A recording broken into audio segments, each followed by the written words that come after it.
এই ছেলেটি কলেজে যাওয়ার সময় তার সাইকেল নৌকার উপরে ওঠায়, তখনই চেয়ারম্যানের মেয়ে সেখানে চলে আসে আর ছেলেটির সাইকেল নিচে ফেলে দেয়, যার কারণে ছেলেটির সাইকেল ভেঙে যায়। এটা দেখে মেয়েটির অনেক খারাপ লাগে। সাথে সাথেই সে একটা নতুন সাইকেল কিনে এনে ছেলেটিকে দিতে চায়, কিন্তু ছেলেটা সাইকেলটা নিতে চায় না। মেয়েটা তাকে জোর করে সাইকেলটা দিয়ে দেয়। কলেজ থেকে বাড়ি ফেরার সময় ছেলেটির বন্ধু সাইকেলটি চালানোর জন্য নেয়, আর চালানোর সময় সে ছেলেটিকে বলে, এই সাইকেলটা আজ থেকে আমার। এই কথা শুনে ছেলেটি রেগে গিয়ে তাকে সাইকেল থেকে ফেলে দেয়, যার কারণে তাদের ভিতরে মারামারি লেগে যায়। সাথে সাথেই সেখানে চেয়ারম্যানের মেয়ে চলে আসে আর সবাইকে তাড়িয়ে দেয়। পরের দিন কলেজে গিয়ে ছেলেটা একটা চিঠি লিখে তার বন্ধুর কাছে দেয় আর বলে সেই মেয়েটির কাছে দিতে। তার বন্ধু যখন চিঠি নিয়ে মেয়েটির কাছে দেয়, মেয়েটির সাথে সাথে চিঠি ছিঁড়ে ফেলে আর ছেলেটিকে একটা থাপ্পড় মারে আর বলে, তার যদি সাহস থাকে আমার সামনে এসে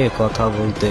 ছেলেটি এই কথা শোনার পরে সাহস করে মেয়েটির কাছে আসে আর ধন্যবাদ বলে সেখান থেকে চলে যেতে লাগে। এটা দেখে মেয়েটি ছেলেটিকে দাঁড়াতে বলে। সে ছেলেটির কাছে গিয়ে বলে, আমি তোমাকে ভালোবাসি। এই কথা শুনে ছেলেটি মেয়েটিকে কোনো কিছু না বলে সেখান থেকে চলে যায়। কলেজ শেষে ছেলেটি যখন বাড়ি ফিরছিল, মেয়েটি তার রাস্তা আটকায় আর ছেলেটিকে বলে, তুমি আমাকে ভালো না বাসো এতে কোনো সমস্যা নাই, কিন্তু আমরা তো বন্ধু হতে পারি। ছেলেটি তাকে বলে, এটাও কোনোভাবেই সম্ভব না। রাতে যখন মেয়েটি ঘুমিয়েছিল তার কোনোভাবেই ঘুম আসছিল না, এমনকি ছেলেটিরও না। পরের দিন কলেজে গিয়ে শিক্ষক যখন ক্লাস নিচ্ছিল, মেয়েটা ছেলেটার দিকে তাকিয়েছিল। তখনই শিক্ষক মেয়েটাকে বলে, আমার মনে হয় তুমি অমনস্ক হয়ে আছো। এই কথা শুনে মেয়েটি তাকে বলে, আমি এই ক্লাসের একজনকে ভালোবাসি আর তার দিকেই তাকিয়ে আছি। ক্লাস শেষে ছেলেটি মেয়েটিকে বলে, তুমি চেয়ারম্যানের মেয়ে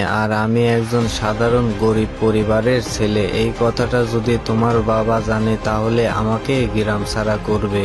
মেয়েটা তাকে বলে, আমার বাবার বিষয়টা আমার উপরে ছেড়ে দাও। সে যদি কোনো কিছু বলে তাহলে আমরা পালিয়ে গিয়ে বিয়ে করব।